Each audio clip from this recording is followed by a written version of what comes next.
The Grey Wardens were founded during the first Blight, when humanity stood on the verge of annihilation.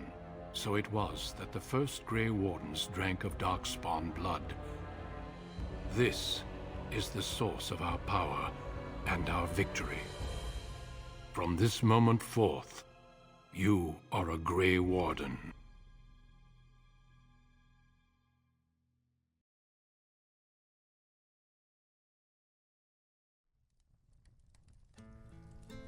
Hello guys! With Dragon Age Dreadwolf coming closer and closer, maybe someday, probably, I thought it would be nice to do a recap of the Dragon Age narrative so far, in preparation for the next game. And in this video we'll be starting off with Dragon Age Origins. I'm going to cover all of the main events, including some of the different choices and outcomes, some of the events that happen in the DLCs, and everything that I think will be important for the next game. For the recaps, I am going to assume all of the companions are alive and recruited, and all of the recaps will contain major spoilers. This one specifically for Dragon Age Origins and most of its DLCs. So, with the spoiler warning out of the way, pour yourself some nice hot tea, grab yourself a blanket and get comfy. And let me tell you the tale of the Hero of Ferelden.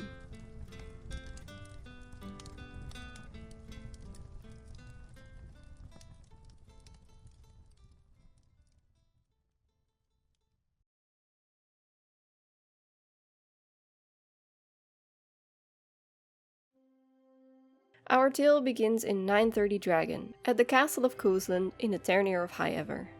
There have been rumors of a Blight in Ferelden, and the king is gathering an army at Ostagar to prepare for the battle with the Darkspawn. Teyrn, Bryce, Cousland, and Arwen and Howe are discussing the situation in the main hall while they wait for Howe's forces to arrive. Howe says that he thinks his men must have been delayed and expects them to arrive the next morning. Bryce decides that he'll wait here at the castle until Howe's men arrive, and he says that he'll send out his oldest son Fergus to ride with his own forces tonight. A moment later, a young human noble enters the room. Bryce Cousland's youngest child.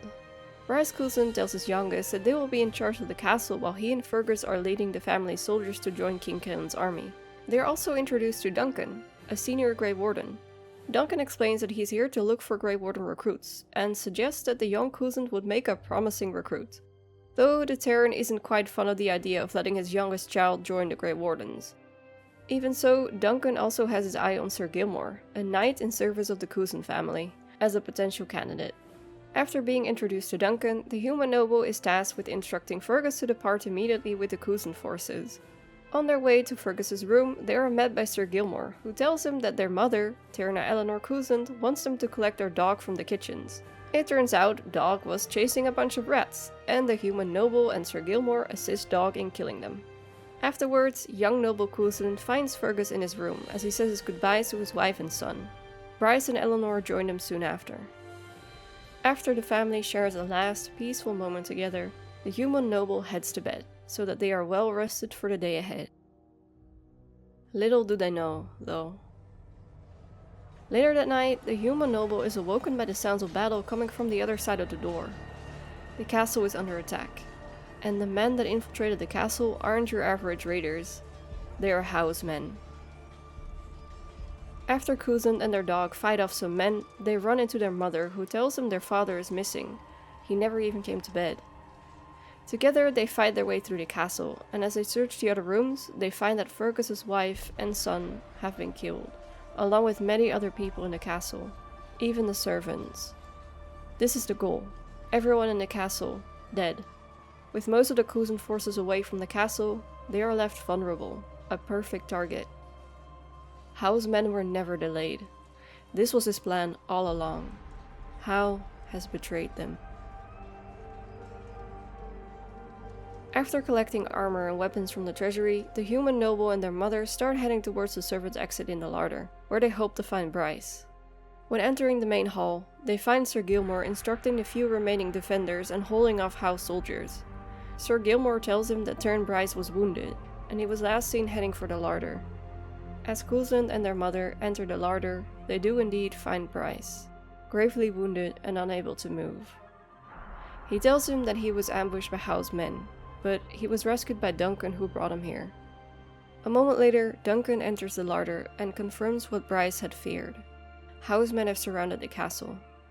Bryce's wounds would make it impossible for him to escape, so he tells his wife and youngest child to go without him.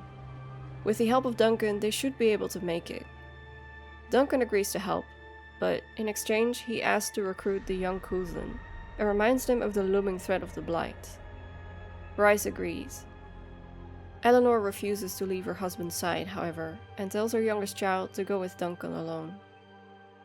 Cousland's parents are killed in the attack, but certainly not without making sure to take quite a few of housemen with them. After escaping the castle, Duncan and Cousland make their way to Ostagar, where they will meet the king and the rest of the forces.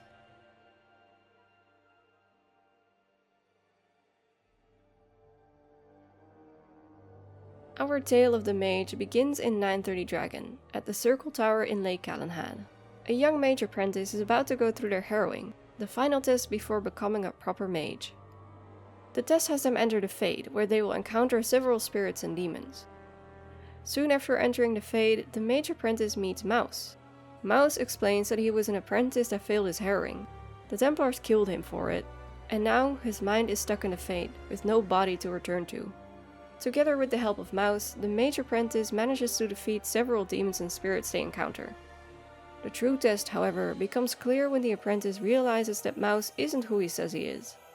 Mouse was never an apprentice. He is a demon, looking for a way out of the Fade. His attempt at tricking and possessing the apprentice fails, however, as their mind is strong enough to resist.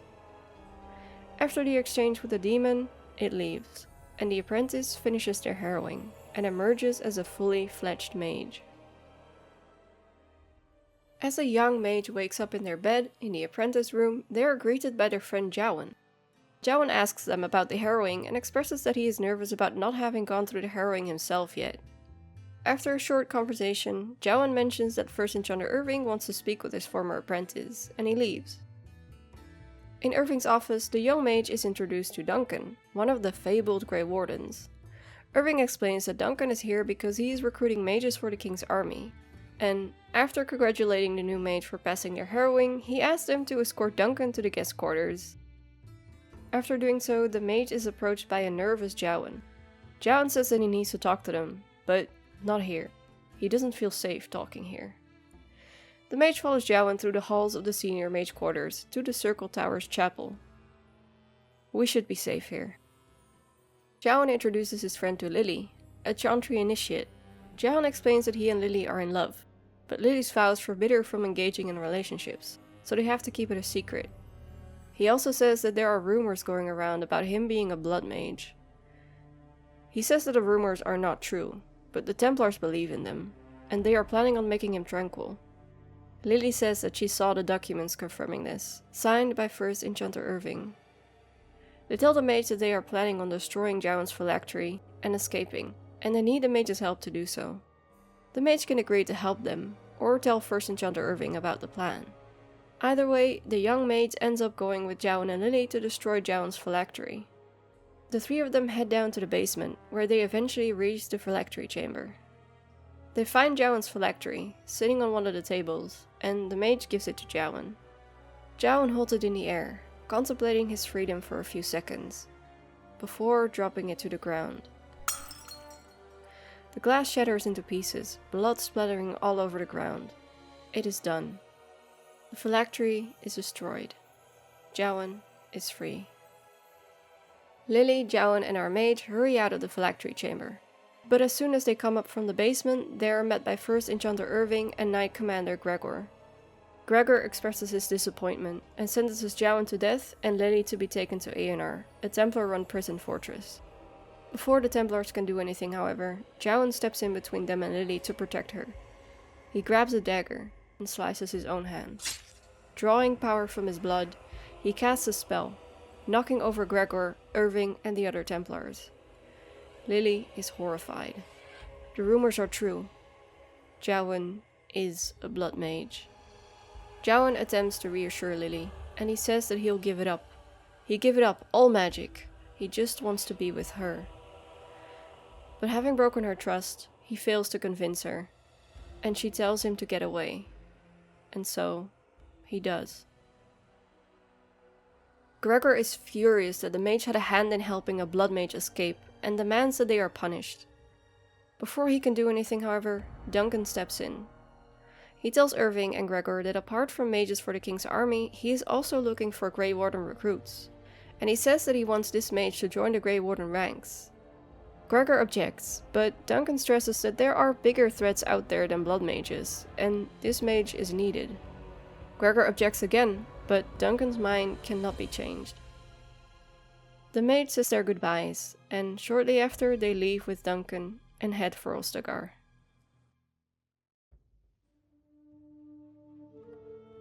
Our tale of the Dalish elf begins in 930 Dragon. Mahariel of the Sabrae clan and their childhood friend Tamlin are hunting in the woods of the Brecilian Forest when they come across 3 humans who claim they've discovered ancient elven ruins in a nearby cave. After dealing with the humans, the 2 elves decide to check out the ruins that the humans were talking about. Once they enter the ruins, they notice that most of the architecture is human in origin, but there are elven artifacts scattered all over.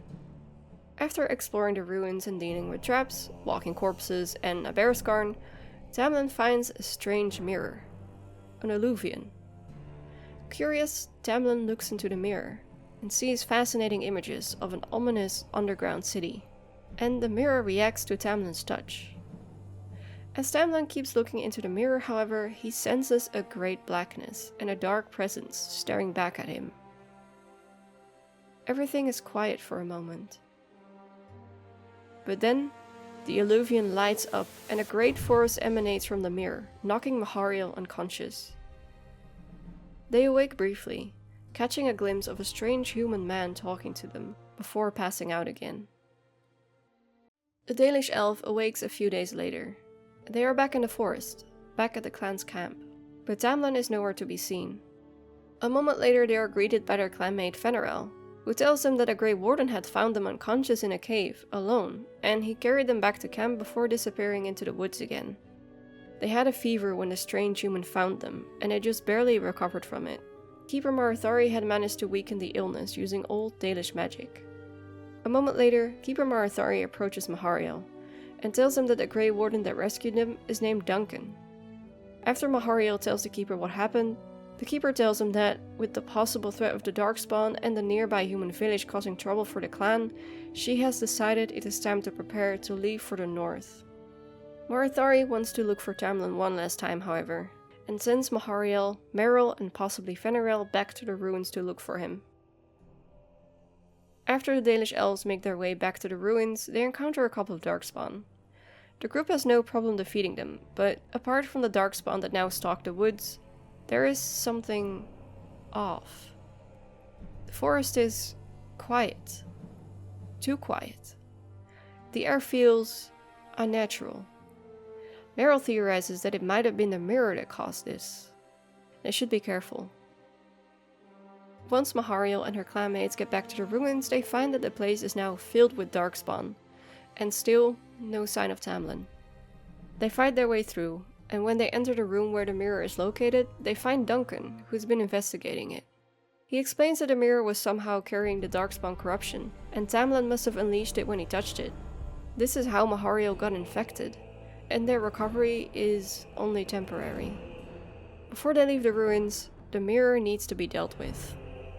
Duncan draws his sword, and he shatters the mirror. With the mirror now destroyed, he urges the Dalish to leave the ruins, but they still haven't found Tamlin. Duncan tells them that Tamlin was most likely also infected, but unlike Mahariel, he will have been exposed for 3 days untreated, and there is nothing they can do for him. He is gone.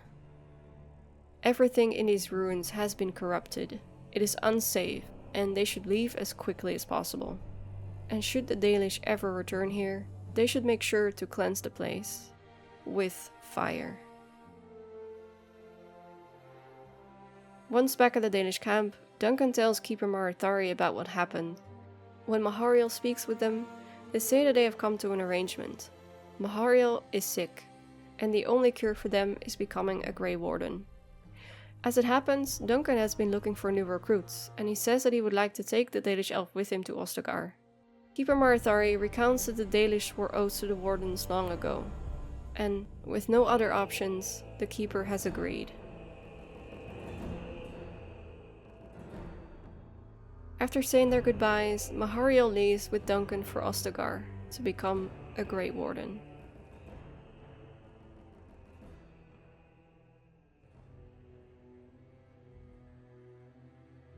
The tale of the city elf begins in 930 Dragon. The elves of the Denerim alienage are working hard as they are making preparations for not one, but 2 weddings that will be taking place later today. A sleepy city elf named Debris is woken up by their cousin Shiani, who tells them that they need to get ready for their big day. They're getting married today, and so is their other cousin Saurus. Their betrothed arrived early, and they need to get themselves ready for the wedding. So Debris gets up, gets dressed, and after a quick chat with their father, they head out to find their cousin Saurus. After meeting up with Saurus, the two head towards the center of the alienage to meet their future spouses. However, on their way there, they come across a few humans. Among them is Vaughn Kendalls, the Jarl of Denerim's son. As Tabris and Saurus approach, they see the humans harassing some of the elven women.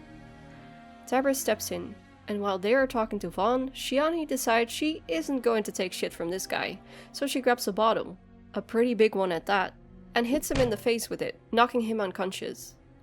After Vaughn's friends carry his ass out of the alienage, Tabris and Saurus finally get the opportunity to meet their betrothed. Shortly thereafter, Saurus spots another human in the alienage. When he and Tabris talk to him, Valendrian, the alienage's elder, introduces him as Duncan, a Great Warden and a good friend of his. He is here because a new Blight has begun, and King Cailan has summoned the Great Wardens to fight alongside his army in Ostagar.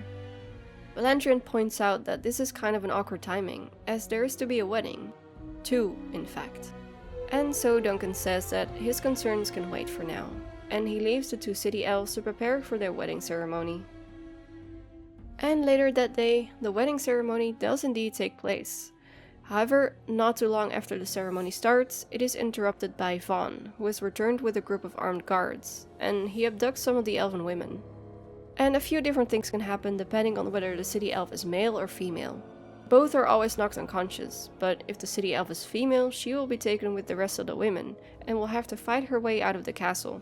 If the city elf is male, he and Saurus go on a rescue mission and sneak their way into the castle. A female city elf will wake up in a room with Shiani and the rest of the elves that were taken. As the 2 cousins talk about what their options are, some of Vaughn's guards come in and take the rest of the elves away, leaving Tabris alone with 2 of the guards. But then Saurus shows up, gives his cousin a weapon, and together they manage to fight their way through the castle. A male city elf will sneak into the castle through the servants' entrance together with Saurus. Once inside the castle, they will fight their way through until they reach Vaughn's room. Either way, eventually Tabris and Saurus enter Vaughn's room, where they find Shiani on the ground, and they realize what has happened. Vaughn tries to talk his way out of it, and he offers the city elf money.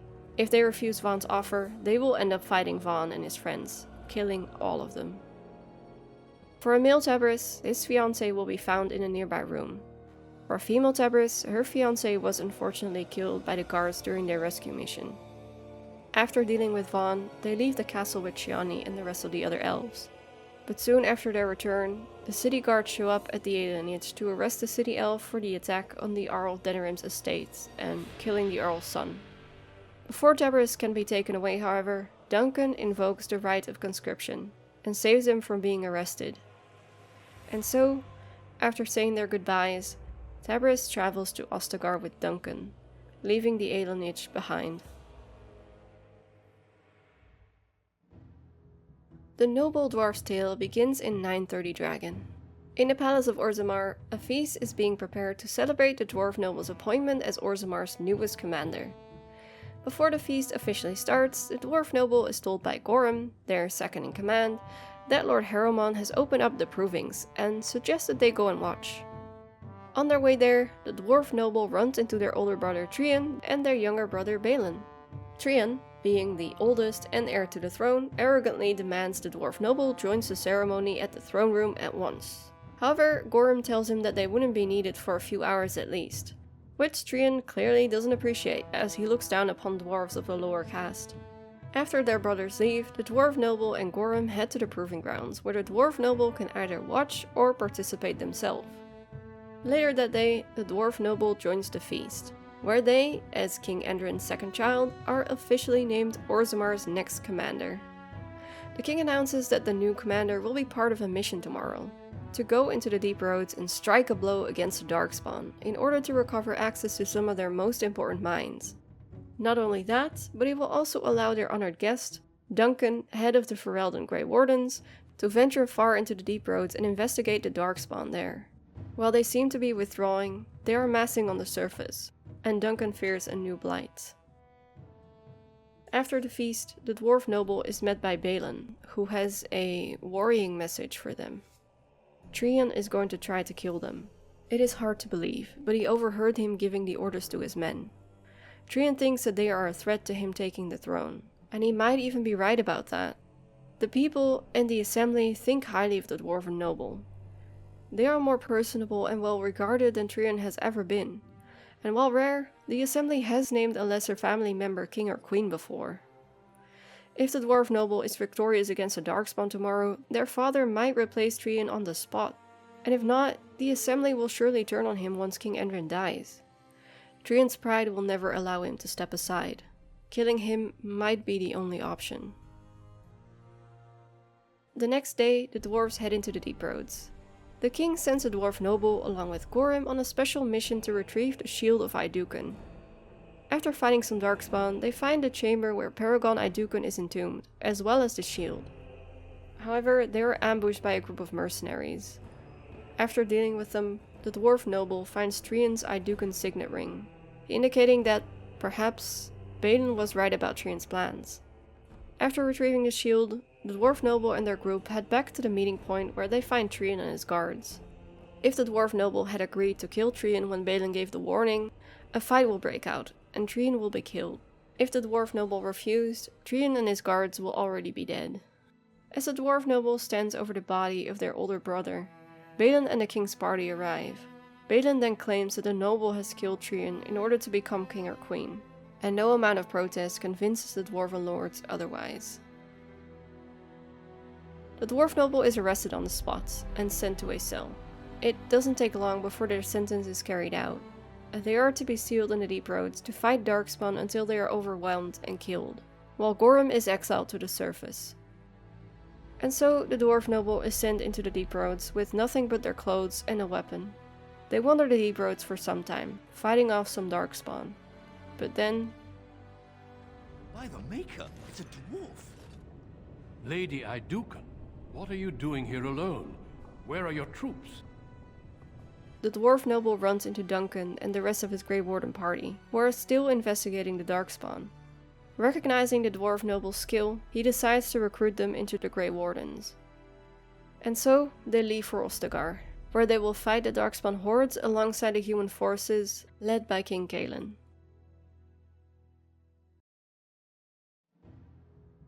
This tale begins in 930 Dragon in the streets of Dusttown in Orzammar.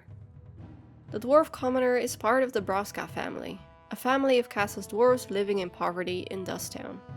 As castless, Braska and their half-sister Rika are reduced to a life of petty crime, working for the Karda boss Barat in order to stay alive. While Rika is tasked to find a wealthy male suitor, the dwarf commoner usually runs errands for Barat, including some more unsavory tasks. Today, Barat wants him to find a man named Oskaias, a smuggler who has been hiding lyrium from him. Braska heads out and meets up with their best friend Leski, who also works for Barat. Together they find Oskaias in the Tapster's tavern and interrogate him. After they deal with him by either accepting a bribe from him, sparing him, or killing him, they report back to Barat, who then gives them a second task.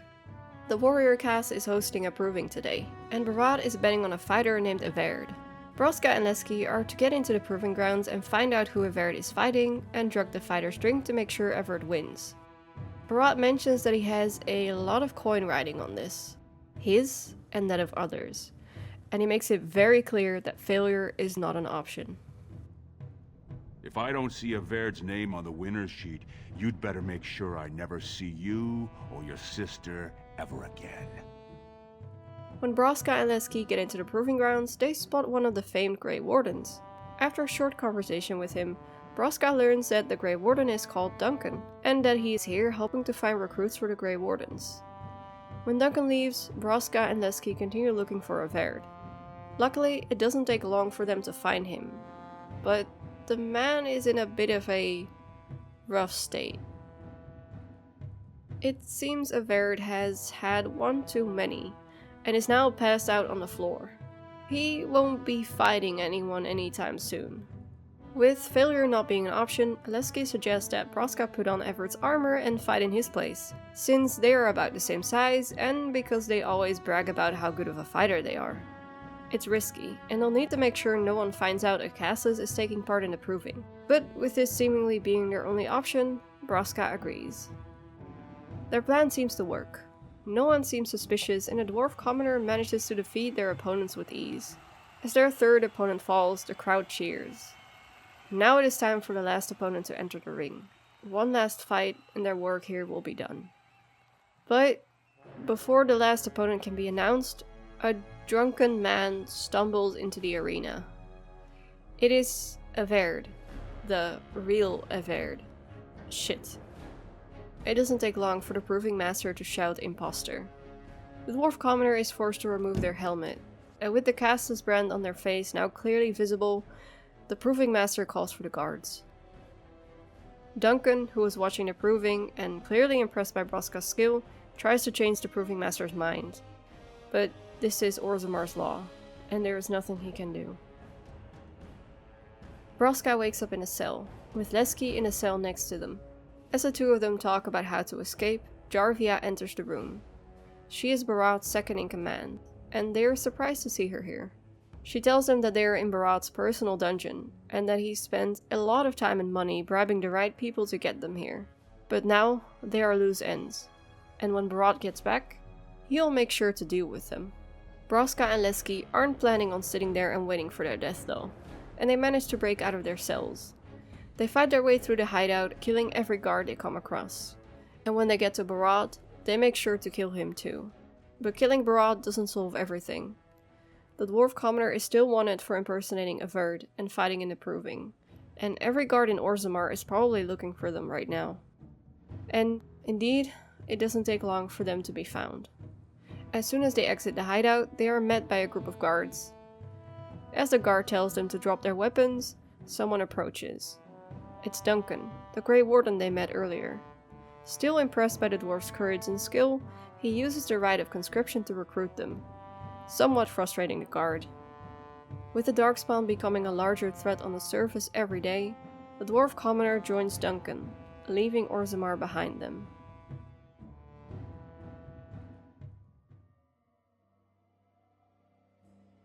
As Duncan and the new Warden recruit arrive at Ostagar, Duncan explains that the King's forces and all of the remaining Ferelden Grey Wardens have gathered here to fight the bulk of the Darkspawn horde, and stop the Blight from spreading further. After a short meeting with the King, the Warden recruit meets Alistair, another Warden, and two of the other Warden recruits, David and Sir Jory.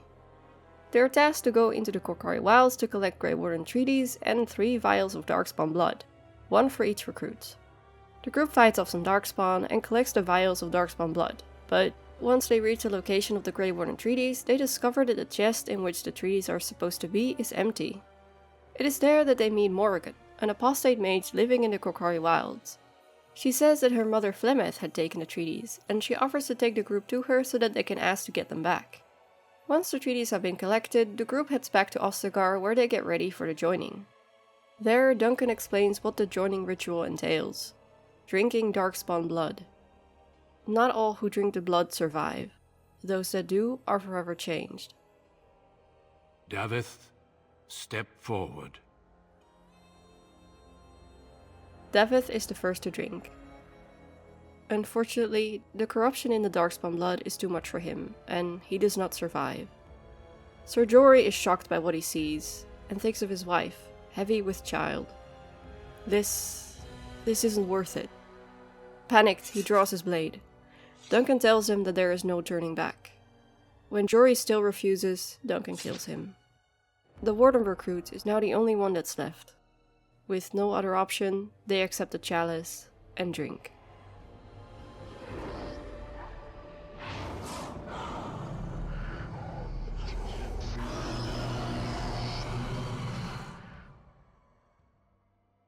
They awake a few moments later, now a fully fledged Warden. After the joining, it is time to prepare for the upcoming battle. and King Cailan orders the new Warden and Alistair to light the beacon atop the Tower of Shale, a signal for Loghain MacTir and his troops to charge and rush the flanks of the Darkspawn already engaged with Cailan's forces. Things don't go according to plan, however. The tower has already been swarmed by Darkspawn, and the Warden and Alistair have to fight their way through, finding themselves come face to face with a giant ogre. The two Wardens manage to defeat the ogre and light the beacon, completing their mission. The beacon is lit, but instead of flanking the Darkspawn like they had planned, Loghain orders his forces to retreat, abandoning the rest of the army in the valley beneath Ostagar. Duncan and the king are both slain in battle, and the rest of the troops are no match for the Darkspawn. It doesn't take long before the Darkspawn storm the Tower of Shale. The Warden and Alistair are overwhelmed. Ostagar is lost.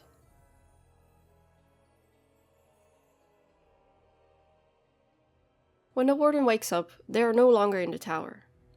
They are in a strange room, and their wounds have been tended to. There is someone else in the room with them, Morrigan, the apostate they met earlier. She tells the Warden that they are in her mother's hut.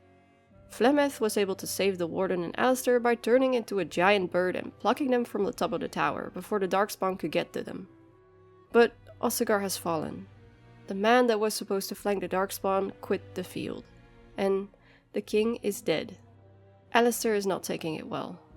After the Warden collects their equipment, they exit the hut, where they find Flemeth and their fellow Warden Alistair. With the king dead and his army defeated, and most if not all of the other Grey Wardens in Ferelden dead, it is now up to the Warden and Alistair to stop the Blight. And then there is the matter of Loghain. He betrayed the king, he betrayed Ferelden, and he needs to be put to justice. Alistair suggests going to Arl Eamon in Redcliffe for help. He wasn't at Ostagar, so he still has his troops. And he was King Cailan's uncle, so surely he will help them.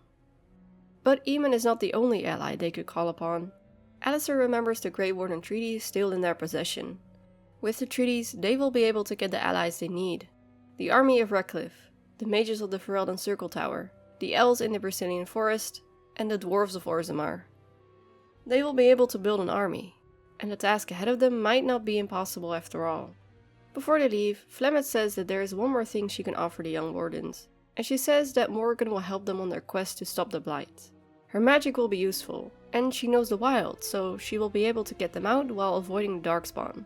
Plus, Morrigan has been itching to get out of the wilds. This is her chance. Morrigan is reluctant at first, but Flemeth says that these Wardens need her help, for without her, the world and everyone in it will surely succumb to the Blight.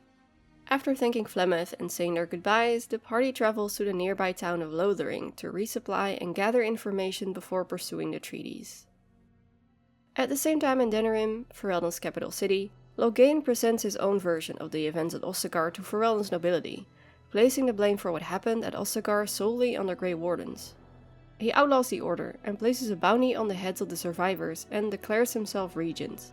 Much of the nobility is outraged by this, however, as they either don't believe his version of the events at Ostagar, or they feel like he is using Cailan's death as an opportunity to claim the throne, seeing as he declared himself regent so soon after the king died.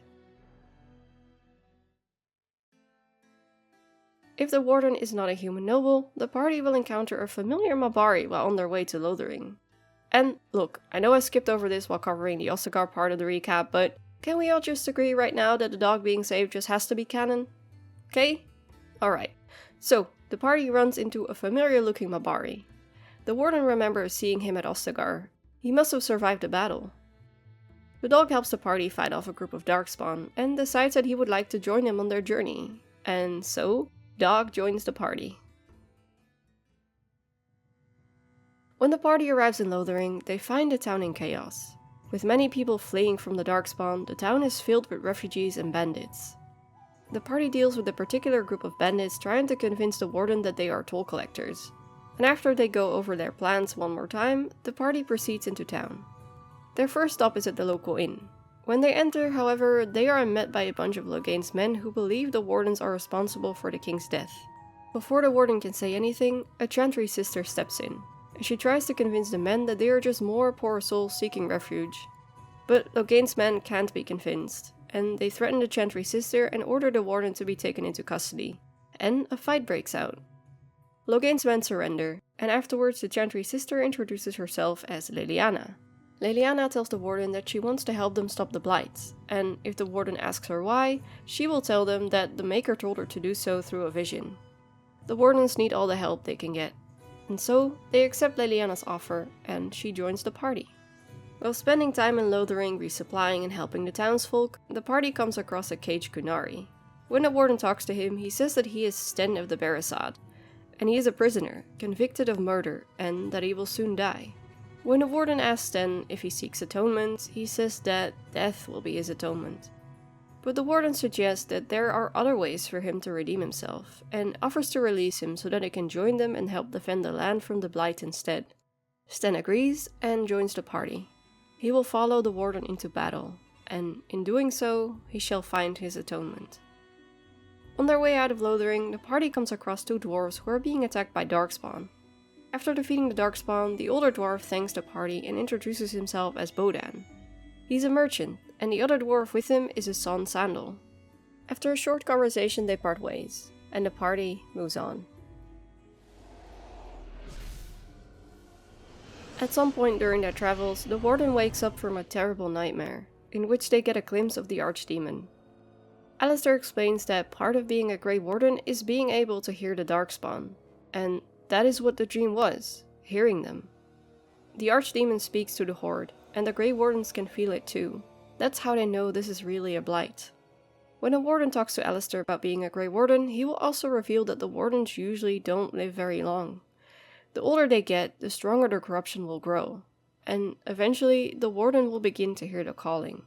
It begins with nightmares, then eerie music and whispers that'll grow louder and louder. According to ritual, a Grey Warden who hears the calling celebrates as they see fit before descending underground and entering the deep roads to slay as many Darkspawn as they can, before being overwhelmed and killed. Alistair says that the Warden will have about 30 years to live, and that is still optimistic. When the party arrives in Redcliffe, Alistair stops the Warden for a moment, and he reveals that he is actually the bastard son of King Merrick, and a potential heir to the throne, though he makes it clear that he has no interest in becoming king. As the party enters the village, they are taken to Ban Tegan, Eamon's younger brother, who reveals that the Earl has fallen ill. And on top of that, the village is struggling against attacks from hordes of undead who seem to be coming from the castle at night. Something has gone terribly wrong. Ban Tegan asks for help, and the Warden can choose to help prepare the village for the next attack as well as help during the attack itself. After the attack, the Warden and their party will meet up with Tegan again. Tegan then gives them access to the castle through a secret underground passage. Once the party reaches the castle dungeons, they find a mage locked up in one of the cells. If the Warden is a mage, they will recognize the mage in the cell as their former friend Jowan. Jowan tells them that he was brought in to tutor Eamon's son Connor in secret, so that Connor could learn to hide his magic abilities and avoid being renounced and sent to the Circle of Magi. But Jowan admits the true reason he took the position. Loghain had ordered him to poison the Arl, and he had told Jowan that Eamon was a threat to Ferelden. Jowan is not responsible for the undead, however. When the Arl fell ill, Connor attempted to cure his father by naively allowing a desire demon to possess him. With the veil being weakened, Connor, now an abomination, unleashed hordes of undead and used his magic to take over the castle and torment those inside. After fighting their way through the castle, the Warden and their allies eventually reach the main hall where they find Isolde, Connor's mother, a mind-controlled Tegan and a possessed Connor. Connor orders Tegan to attack the party, and after a short fight, Tegan is freed from the mind control, and Connor retreats to another part of the castle, giving the rest of them time to discuss the situation. And here, the Warden has a choice to make. Kill Connor to get rid of the demon right then and there, or perform a ritual that allows a mage to enter the Fade and kill the demon from there, saving Connor's life. The ritual can be done with blood magic, but that requires a human sacrifice. Or the ritual can be done with lyrium, but that requires the aid of the Circle of Magi and, well, a lot of lyrium. If the ritual is done with blood magic, Isolde will sacrifice herself, but Connor will live. For the ritual to be done with lyrium, the Warden will need to travel to the Circle of Magi and ask for their help. When the ritual is done with the help of the mages, Connor is freed and everyone lives. As the Warden and their allies travel to their next destination, they are met by a woman asking for their help after her wagon was attacked. The party follows her, but when they reach the wagon, they start realizing something is off. Yep, this is definitely an ambush.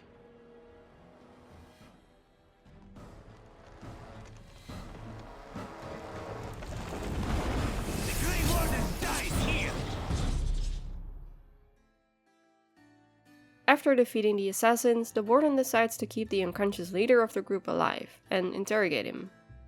The elf tells them that his name is Zevran, a member of the Antivan Crows, an elite organization of thieves, spies, and assassins from Antiva.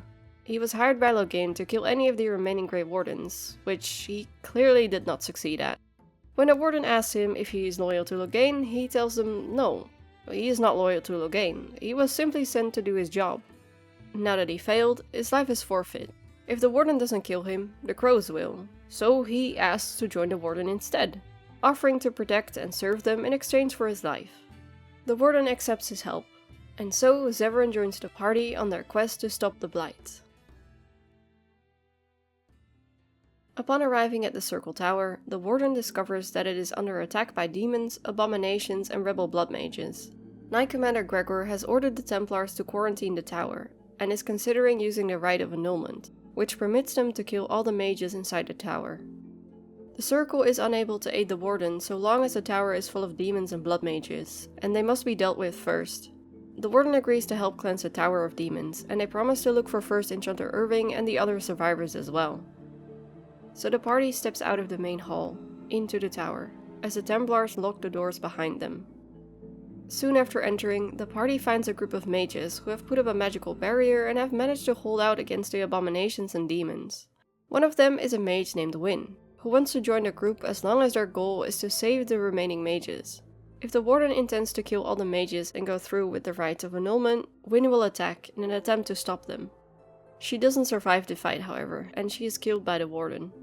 If the Warden's intentions are to save the mages, Wynne joins them and disables the barrier so that the party can proceed.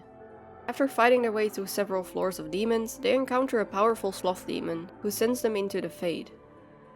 When the Warden wakes up, their companions are nowhere to be found. They are alone. After wandering the Fade for a while, they encounter a mage named Niall.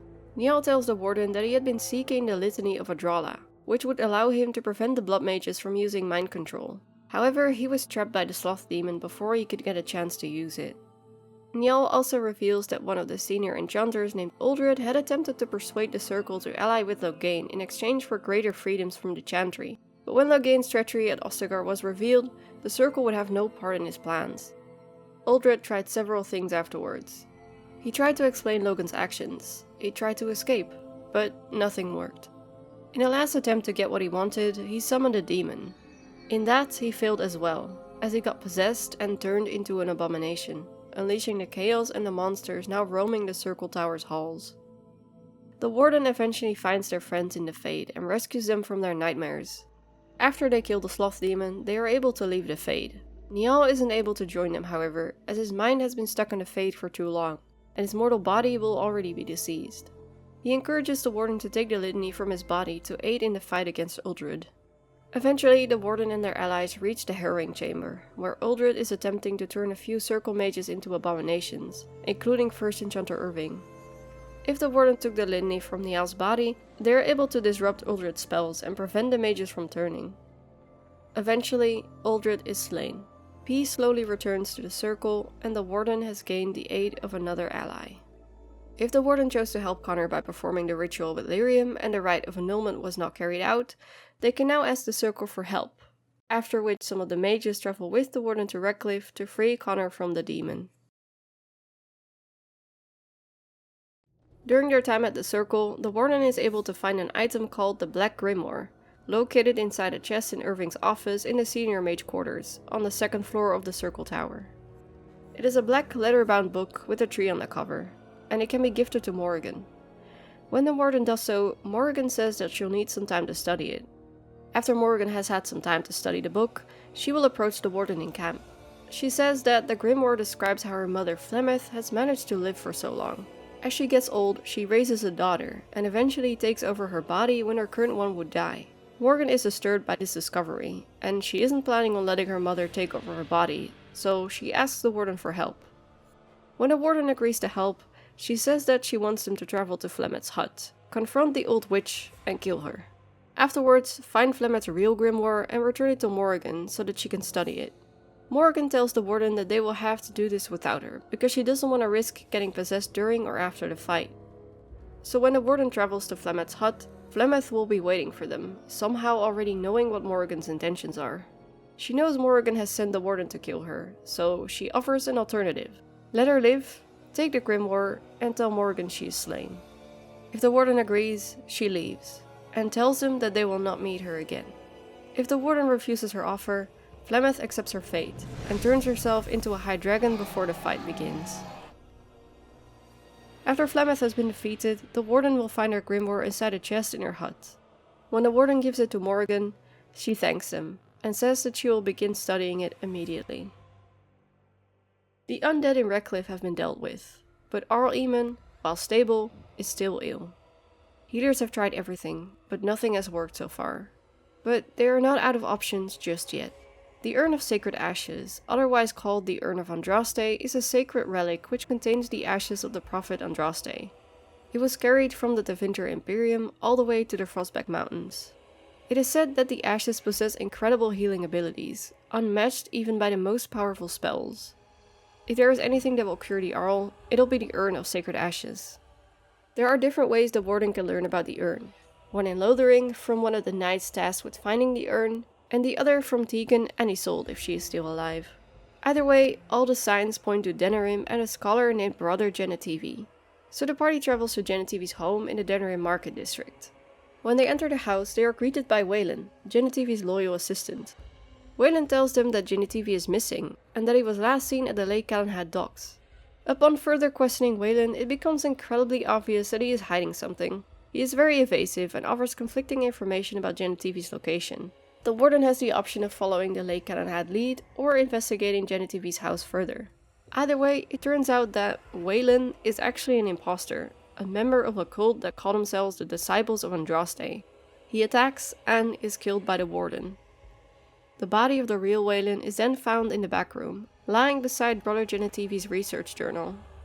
The journal indicates he was headed for Haven, a remote village isolated from the rest of Ferelden, in search of the Urn of Sacred Ashes, marking it as the party's next destination. Upon reaching the village of Haven, the Warden and their friends are confronted by a guard. The guard allows the party to trade at the shop, but suggests they leave afterwards, as there is nothing for them in Haven. It is safe to say outsiders are not welcome here.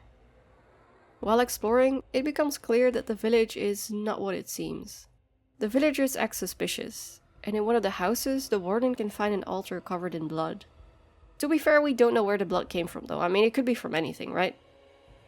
That is human blood. Oh. Well, shit. As the party continues their search for Brother Genetivi, they enter Haven's chantry. Inside, they find revered Father Eric, who makes it clear that Haven doesn't tolerate outsiders, and he attacks them. After they defeat Eric, the Warden finds a cultist medallion on his body. The party continues to search the chantry, and they eventually find poor Genetivi in a hidden room. Genetivi tells the Warden that the Urn of Sacred Ashes is located in a temple ruin in the mountains nearby. Although he has been tortured, he is eager to continue on in order to find the urn. The Warden can either let him come along or convince him to go back to Denerim and rest up. The party arrive at the temple, and they are able to open its doors using the cultist medallion they found on Eric's body earlier. If Brother Genetivi is with the party, he will stay near the entrance and study the temple. Exploring the temple proves to be quite a challenge though, as violent cultists, the Disciples of Andraste, are occupying the place and continually attack the party. The Warden and their friends fight their way through the temple, eventually reaching the mountainside caverns where they find even more cultists and even drakes and dragonlings. After the cultists and the creatures have been dealt with, the Warden confronts the cult leader Colgrim. He reveals that they all worship a high dragon, who they believe to be a reincarnation of the prophet Andraste. Colgrim tells the Warden that the ashes can be found at the top of the mountain, and that they are watched over by an immortal guardian. Colgrim believes that the ashes prevent Andraste from fully realizing her new form. He says that adding a vial of the dragon's blood will release Andraste's power from the ashes and return them to her. Colgrim wants the Warden to do this for him, because they are the only one that will be able to get past the Guardian. In exchange, he will teach them the cult's power, and he will let them leave peacefully. If the Warden refuses, Colgrim will attack the party and will be killed in the process. The Warden and their companions continue to the mountaintop, where they do indeed meet the Ancient Guardian, watching over the urn. The Warden and their allies must face a series of challenges in order to prove their worth. A confronting question regarding their past, riddles asked by spirits related to Andraste's life, a battle against themselves, and a visible bridge that seems impossible to cross. And finally, passing through a barrier of fire. At last, there it is, the Urn of Sacred Ashes. Whether the Warden defiles the ashes or not, they take what they need to cure the Arl, and they head back to Redcliffe. Once Eamon has been healed, he proposes a plan to deal with Loghain and the Blight. He says that he will call a Landsmeet with the purpose of placing Alistair on the throne. He recommends that the Warden continues to gather allies in the meantime, and he pledges his own troops to the Warden's cause. At some point during the Warden's travels, they come across a merchant that wants to give them a golem control rod, for free. But there's a catch. The golem didn't come with the rod. The merchant points the Warden towards the village of Hunleith. When the Warden gets there, they do indeed find the golem. They just need to reactivate it, but the command phrase given by the merchant doesn't work.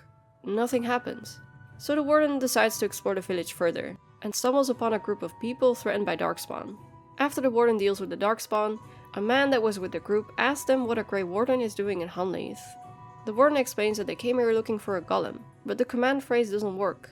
The man tells them that the golem belonged to his father, Wilhelm, and his mother sold the control rod after the golem had gone mad and killed his father. When she sold it, she must have given the wrong command phrase. The man says that he'll tell the Warden the real command phrase if they help him fight his daughter Amalia, and the Warden agrees. It doesn't take long before they find Amalia, but she refuses to come back because she doesn't want to leave Kitty, a talking cat that she's become friends with. Of course, Kitty isn't an ordinary talking cat. It is actually a cat possessed by a demon, but Amalia doesn't know this. The Warden deals with the demon. This can have various outcomes, but whether or not the Warden brings Amalia back alive, they will be given the correct command phrase. So afterwards the Warden returns to the golem, and tries to once again reactivate it. This time it works, and the golem that seemed like a statue just a minute ago is now starting to stir, as if coming back to life. The golem explains that it has been standing in the village, conscious but unable to move, for years. It points out that the Warden must have a control rod, seeing as they just reactivated it. But when it asks the Warden to use it, nothing happens. The rod must be broken then.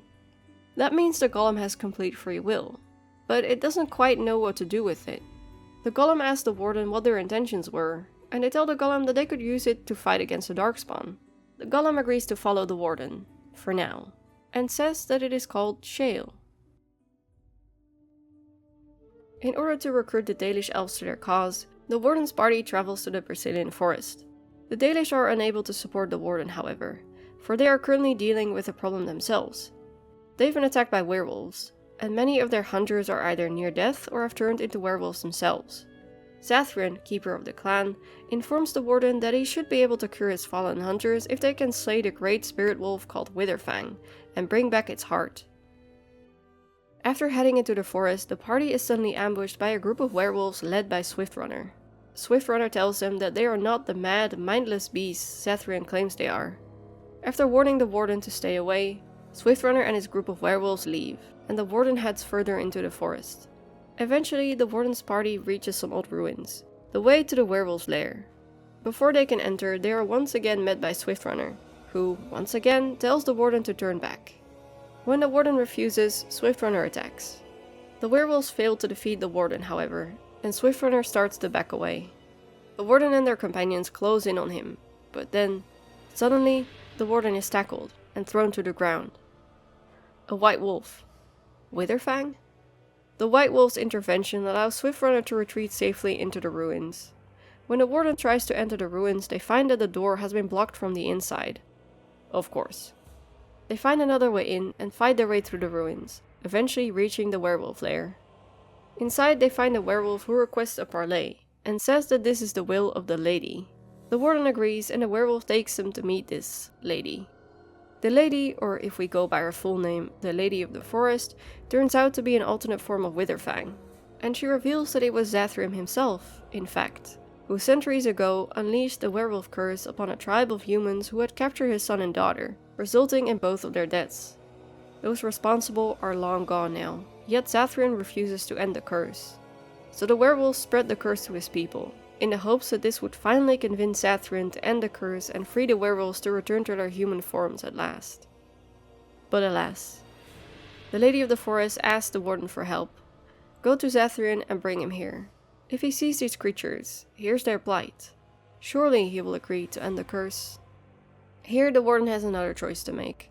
They can stick to Zevran's plan and choose to kill the werewolves. They can convince the werewolves to kill Zevran, or the Warden can try to make peace between the two groups. During the meeting between Zevran and the werewolves, it is revealed that Zevran used his blood to create the curse, and ending it would mean his death.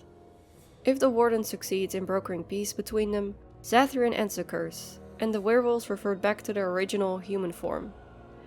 No matter what happens, the Warden gains a new ally in either the werewolves or the elves. While traveling through Ban Loren's lands, the Warden and their companions find an injured man. The man turns out to be a member of the King's Honor Guard, and he says that he fled the battlefield once Logain betrayed them. He says that the king entrusted him with a key to the royal arms chest, containing his father's sword and important documents, and that it was vital that he deliver it to the Wardens if anything were to happen to him. However, he stashed the key in camp before the battle, as he was afraid he would lose it on the battlefield. And so the Warden returns to Ostagar.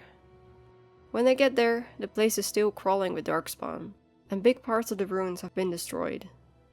The Warden makes their way through Ostagar alongside their companions, taking down every darkspawn they come across. They even find Kaelin's body, strung up and stripped of his armor. They take down the remaining darkspawn commanders and collect Kaelin's armor pieces. They eventually find the chest that the King's Guard was talking about. Inside it, they find Merrick's sword, and documents that suggest Kaelin was considering a political marriage between him and Selene, in order to unite Ferelden and Orlais, and also in the hopes of producing an heir, which Kaelin and Anora have seemingly been unable to. The Warden and companions are on their way out of Ostagar as they run into the corpse of a massive ogre, the very same as the one that killed Kaelin, Duncan's sword and dagger still piercing its chest. As the Warden stares at the dead ogre, a Genlock necromancer appears, and starts casting a spell to revive the ogre. There isn't much the Warden can do, and within seconds the massive ogre is back upon its feet. The Warden manages to defeat the ogre though, and afterwards they collect Duncan's weapons from its body, and leave the ruins of Ostagar behind them. One night in camp, the Warden and their friends are approached by a man named Levi Dryden. Levi explains that he was a friend of Duncan's, and he has come to the Wardens to ask for their help. Duncan had promised him that the two of them would look into something important for the Wardens, and for him. But poor Duncan, well, what happened to him is a tragedy, but he would want his work carried on. Levi tells the Warden that his great-great-grandmother, Sophia Dryden, was the last Warden commander of Ferelden, but the king that ruled Ferelden at the time, King Arland, viewed the Wardens as freeloaders, and banished them from his country. After a failed rebellion against him, he had Sophia Dryden killed, and took the Dryden lands and titles for himself, and had the Dryden name disgraced throughout Ferelden. Levi wants to travel to Soldier's Peak, an old Grey Warden base where Sophia and the Wardens were supposedly killed, and collect evidence to clear her name. It won't restore their land and titles, but it will restore their honor. Duncan had said he would help Levi reclaim the base after the Battle of Ostagar, but, as we know, he never got the chance. The Warden agrees to help Levi, and together they travel to Soldier's Peak. When Levi and the Warden arrive at Soldier's Peak, they experience something strange. They see how the king's soldiers have surrounded the peak. The Wardens have locked themselves into the base, and getting in will not be easy. So instead, the soldiers decide to follow the king's advice and starve the Wardens out. When they are too weak to lift their weapons, we will send them to their final judgment. And then, it's gone. The Warden and Levi make their way through Soldier's Peak, encountering demons and undead Wardens while occasionally experiencing these strange visions. Spirits, reenacting the events that happened at the peak. From the little moments to the Wardens' deaths, they see how Sophia Dryden rallies her starving Wardens, how they fight to hold their ground against the king's soldiers, and how she allows the Warden mage Avernus to use blood magic, and even encourages him to summon demons to help them fight. Whatever it takes. They see how Avernus fails to command the demons, and how they turn on the Wardens instead, after which Avernus and his acolytes flee, abandoning Sophia. Eventually, the Warden and Levy reach the commander's quarters where they find the animated corpse of Sophia Dryden. It turns out Sophia was possessed during the battle. When Avernus abandoned her, she stubbornly refused to die, and that attracted a demon that sends her fierce pride and terror. Though it is unclear whether Sophia actually made a deal with the demon or if it possessed her body after she died. The demon, as they do, tries to make a deal with the Warden. Something in the old mage tower keeps the demon from leaving the peak. Destroy it, whatever it is, and in return, the demon will seal the tear in the veil caused by Avernus' magic, and tell the Warden all it knows about Sophia Dryden. If the Warden refuses, the demon attacks, and the Warden kills it. In the old mage tower, the Warden finds some of Avernus' research notes, and a strange alchemical concoction.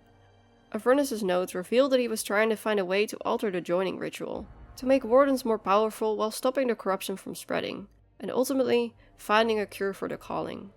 However, Avernus was experimenting on live subjects, effectively torturing them. The alchemical concoction is the result of his horrific experiments. It promises to unlock the power of blood in Grey Wardens, but all of his subjects died before he could refine it. The Warden has the option to destroy the vial, drink its contents, or leave it alone. When they enter the next room, they are surprised to find Avernus alive and well.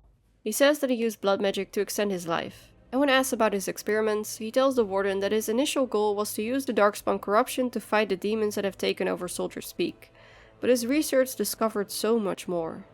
With it, the Wardens could grow even more powerful. If the Warden refused the demon's deal earlier, Avernus proposes a temporary truce and offers to mend the tear in the veil, repairing the damage that he caused so long ago. As promised, Avernus does indeed repair the veil, while the Warden fights off the remaining demons. Afterwards, Avernus says that he will submit to judgment, and asks if he can be left to experiment in peace.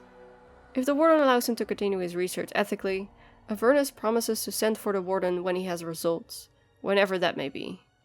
Levy expresses his disappointment about not finding proof to clear Sophia's name, but he is grateful either way. He says that he and his cousins will use the keep as a place to store goods they use for trading, and offers the Warden a sizable discount. And, with the Warden base reclaimed, the Warden continues their quest to gather allies and stop the Blight.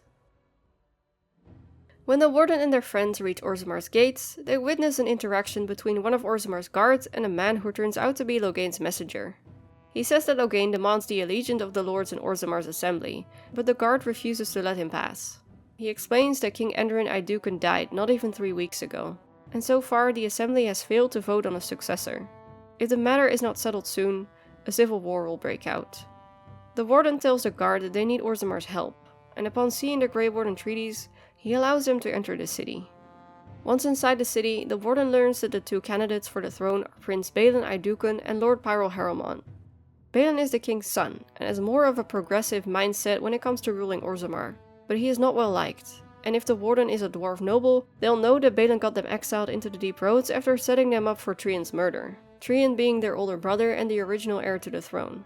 Harrowmont is a respected lord in the Orzammar assembly, and more honorable than Balin, but his views regarding Orzammar are more traditional.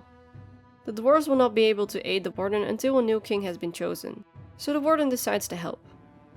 They complete several tasks aiding either Balin or Harrowmont, after which they are sent into the Deep Roads to find a dwarf named Branka, a living paragon whose support would help break the assembly's stalemate. Outside the entrance to the Deep Roads, the Warden is approached by a dwarf named Oghren. Oghren tells them that he heard the Warden is going into the Deep Roads to search for Branka, and he offers to help. He knows why she left and what she's looking for. He's been looking for her himself, but he hasn't been able to find her so far. Together, they just might succeed. The Warden accepts, and Oghren reveals that he and Branka were married, but she left him and took her whole house into the Deep Roads to look for the Anvil of the Void, the anvil that Paragon Caridin used to make golems. So the Warden and their friends, joined by Oghren, travel through the Deep Roads where they eventually find both Branka and Caridin, and the Anvil. Caridin tells the Warden about the Anvil's history, how a dwarf's life needs to be sacrificed in order for a golem to be made, and how the Anvil and its power have been abused many times. If Shale is with the Warden, Caridin also reveals that Shale was once a dwarf, Shale of House Kadash, the finest warrior to serve King Valtor, and the only woman to volunteer to be made into a golem. Caridin wants the anvil destroyed, so that it can never be abused again. However, Branka wants the anvil for herself, so that she can use it to make golems once again, and give Orzammar a better chance against the Darkspawn. The Warden can choose to side with either Branka or Caridin. The paragon that the Warden chooses to side with will forge a crown for the Warden to take back to Orzammar, and give it to whoever the Warden chooses.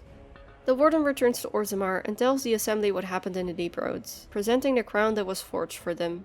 The Warden chooses either Prince Balin or Lord Harriman as the new king of Orzammar. After the new king has been crowned, he promises the Warden that Orzammar will aid them in the battle against the Darkspawn.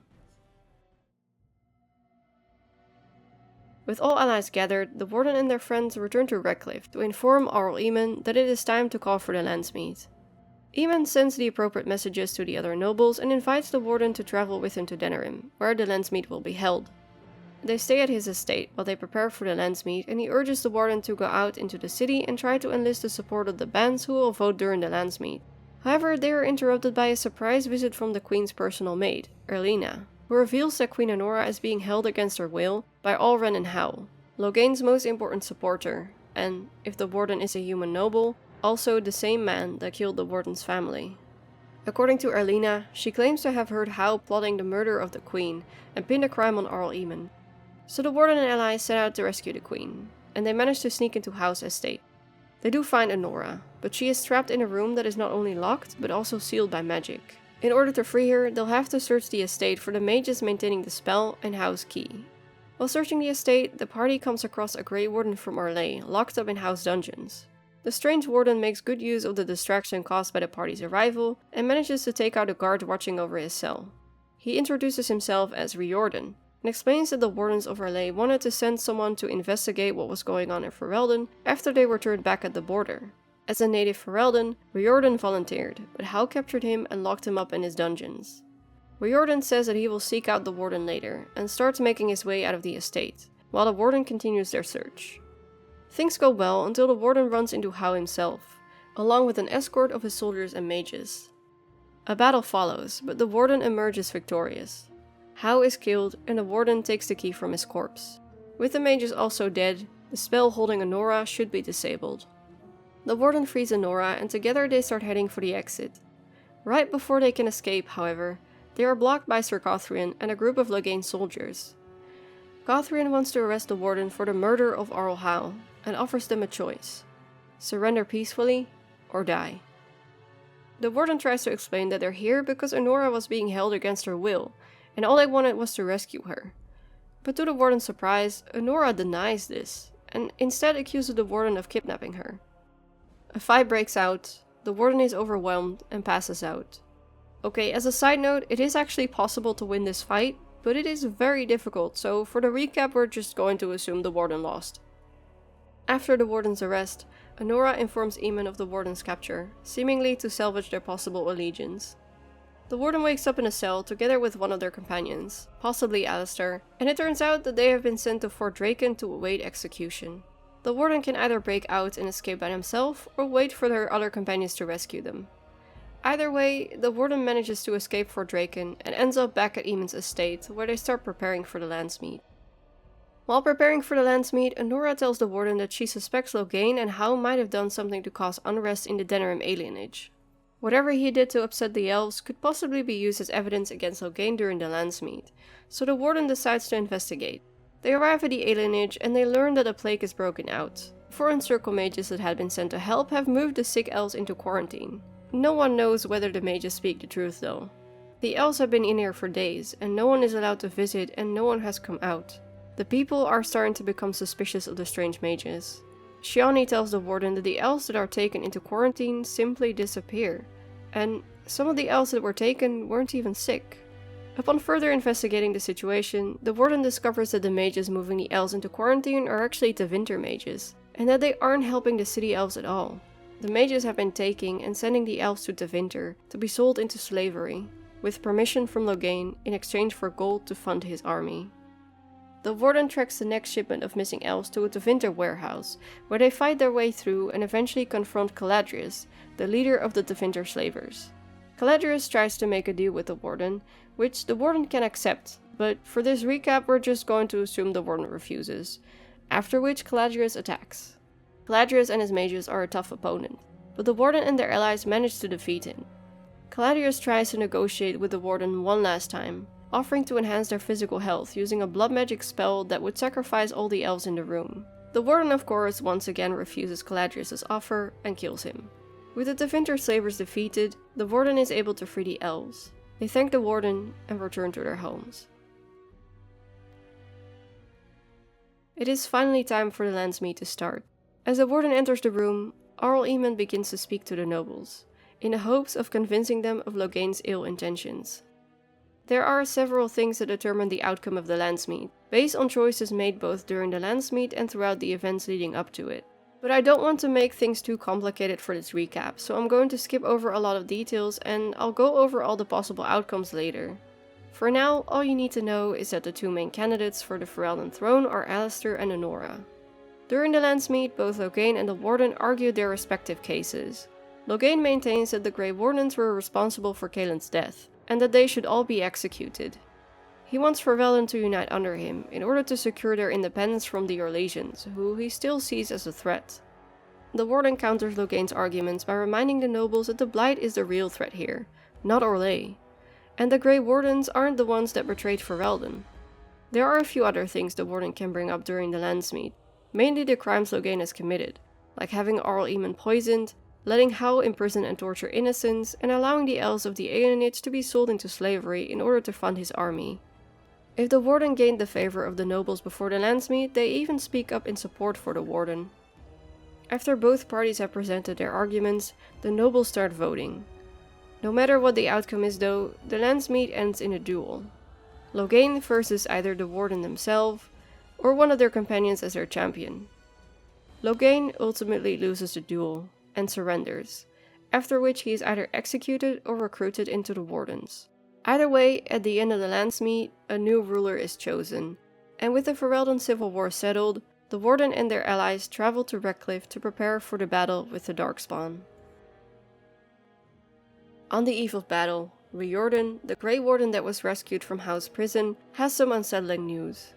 It was believed that the Darkspawn horde was heading for Redcliffe, but it turns out that this is not true. There have been Darkspawn attacks in Redcliffe, but the bulk of the horde is heading towards Denerim, led by the Archdemon.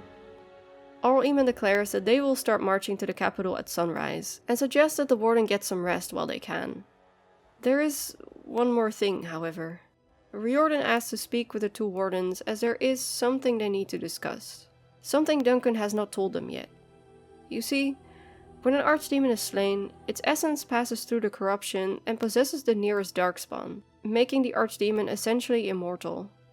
The only way to permanently kill an Archdemon is by having a Grey Warden strike the fatal blow.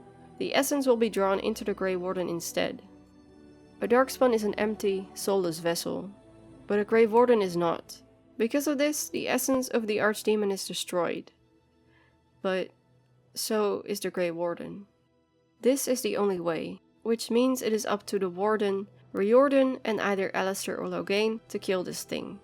Riordan tells them that, in Blight's past, when the time came, the eldest of the Grey Wardens would decide which amongst them would take the final blow. Riordan, being the eldest and certainly most experienced Warden of the three, takes it upon himself to be the one to do that, if he gets the chance. Having learned this disturbing new information, the Warden retires to their room to get some rest before the upcoming battle. Once they enter their room, however, they are surprised to find Morrigan there, waiting for them. Morrigan tells the Warden that she knows what is needed to slay an Archdemon. She knows a Grey Warden must be sacrificed. However, this doesn't have to be the case. She knows a way out. A ritual, performed on the eve of battle, in the dark of night. The ritual requires a male Grey Warden to sleep with Morrigan, one who has gone through the joining ritual relatively recently. A child will be conceived. This child will carry the Darkspawn corruption, and when the Archdemon is slain, its essence will seek the child instead of the Grey Warden, allowing the Warden delivering the killing blow to avoid their grim fate. Morrigan believes the child will survive, and will be born with the soul of an old god instead of the Darkspawn corruption. She also says that this is the reason Flemeth sent her to go with the Warden, and why she saved them in the first place. If the Warden accepts, they can convince Alistair or Loghain to go through the ritual, and the male Warden can choose to go through the ritual themselves. If the Warden refuses, Morrigan shapeshifts and leaves permanently. At dawn, the army, along with the Grey Warden allies, march towards Denerim. When they get there, the Darkspawn have already begun taking over the city. Riordan tells the Warden that they're going to need to reach a high point in the city in order to properly fight the dragon, and suggests the top of Fort Draken. They split up, with Riordan clearing a path to the Archdemon while the Warden gets rid of the Darkspawn generals in the city. Later, as the Warden approaches Fort Draken, Riordan spots the Archdemon and jumps on its back in an attempt to kill it. The Archdemon manages to shake him off, however, and Riordan falls to his death. It is now up to the Warden to complete the mission. The Warden and their companions fight their way to the top of Fort Draken, where they finally confront the Archdemon and kill it, ending the 5th Blight.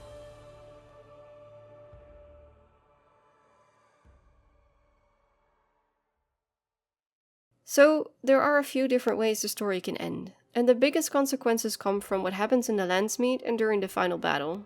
For the Landsmeet, you can have Anora as the sole ruler of Ferelden, and Alistair, depending on your choices, can stay as a Warden, leave the Wardens and become a drunk, or end up being executed by Anora. Anora can, in this case, either rule by herself, or marry a human noble. If Alistair lives, you can also have Anora and Alistair marry and have them rule together. If Alistair is made king, you can have him rule by himself, or marry him as a female human noble. Loghain can either be killed or recruited into the Grey Wardens. There are quite a few possible outcomes for the Landsmeet, and for all of them, certain conditions will need to be met. I'm not going to talk about all of that in this video, but the Dragon Age wiki has a nice detailed list where you can see all of the possibilities. I'll leave a link to it in the description if you want to check it out. As for the final battle, there are also a few different things that can happen. If the Warden refuses the Dark Ritual, they can choose to sacrifice themselves, or they can have Loghain or Alistair kill the Archdemon. Whoever kills the Archdemon dies. If the Warden accepted the Dark Ritual, everyone survives. Either way, the Archdemon dies, the 5th Blight ends, Ferelden is saved, and the Warden, from that point on, is known as the Hero of Ferelden. The Warden's story doesn't necessarily end there, however. It's been about 6 months since the 5th Blight ended. The Warden has been named the Warden Commander, and is tasked with rebuilding the Grey Wardens in Ferelden. If the Warden sacrifices himself in the final battle, the Warden Commander will be a Grey Warden from Orlais. The Grey Warden's main base of operation is now Vigil's Keep, an old fortress formerly belonging to the Howe family in the Arling of Amaranthine. The keep was given to the Grey Wardens by Ferelden's ruler along with the rest of the Arling. When the Warden Commander arrives at Vigil's Keep, though, they find that it is under attack by Darkspawn, who manage to enter the keep through a deep road entrance in the basement. These aren't just any Darkspawn, though. They are talking Darkspawn, and they even seem to be organized, something usually not possible without an Archdemon. The Warden Commander fights their way through the keep, and along the way they meet Anders, an escaped mage from the Circle, and they run into Oghren, who is interested in becoming a Grey Warden himself. Fortunately, the Warden Commander manages to defeat the Darkspawn, and after the keep has been cleared, they continue their quest to help garner support for the Grey Wardens, while also looking for clues as to solve the mystery of the intelligent Darkspawn. With Oghren and Anders both having gone through the joining, they journey to several places in Ferelden to find more Grey Warden recruits. Nathaniel Howe, son of Renan Howe, Sigrun, a dwarf and a member of the Legion of the Dead, and Verlana, a Dalish mage exiled from her clan. They all undergo the joining and become Grey Wardens. They even find a temporary ally in Justice, a spirit trapped in the body of a deceased Grey Warden.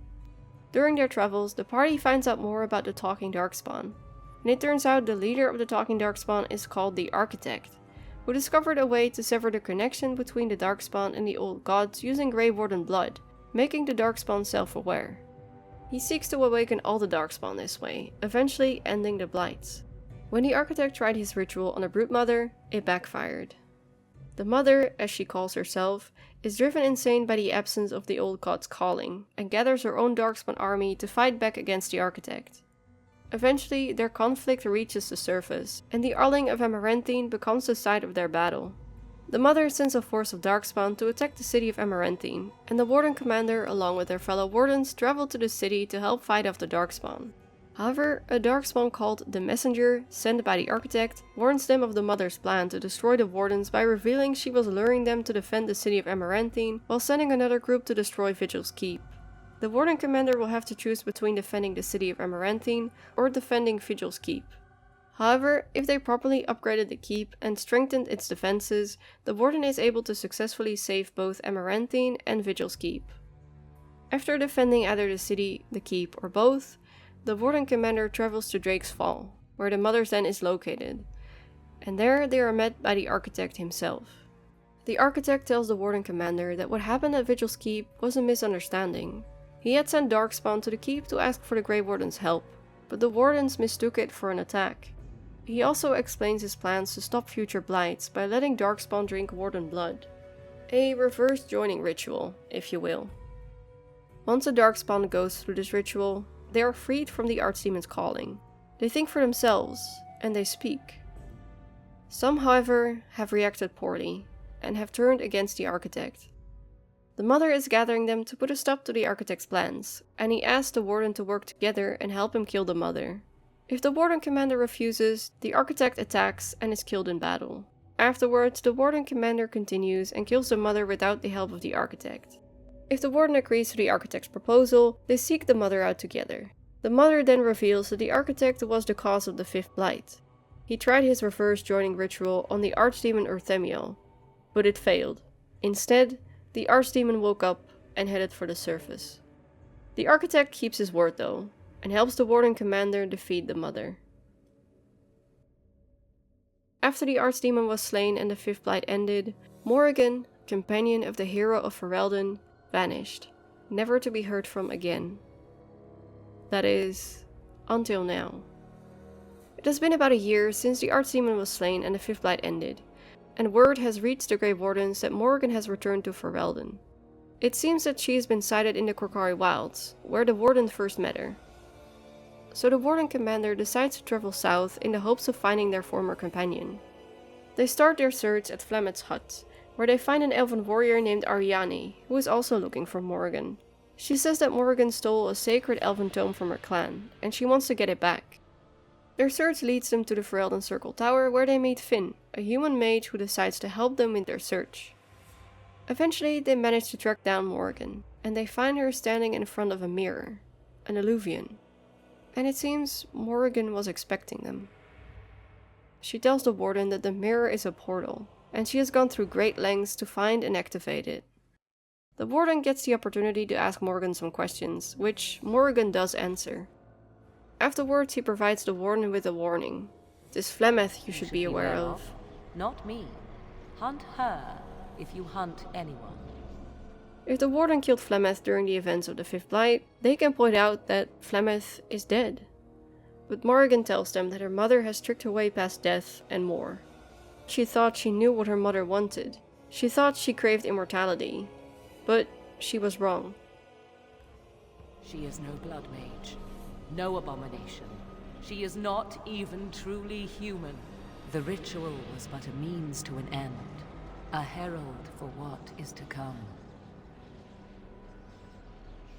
Change is coming to the world. Many fear change, and will fight it with every fiber of their being. But sometimes, change is what they need most. Sometimes, change is what sets them free.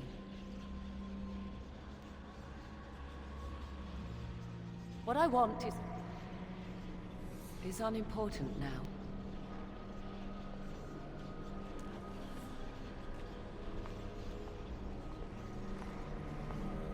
I cannot tarry longer. The time has come for me to go. Here, the Warden can either let Morrigan go or attack her. If the Warden attacks, they stab her in the stomach, after which she falls backwards into the illuvian. If the Warden lets her go, she says that she is sorry. For everything. There is one last thing I must tell you. If you will allow me. I left you a gift. The Dalish book is there. and something you will find of great interest.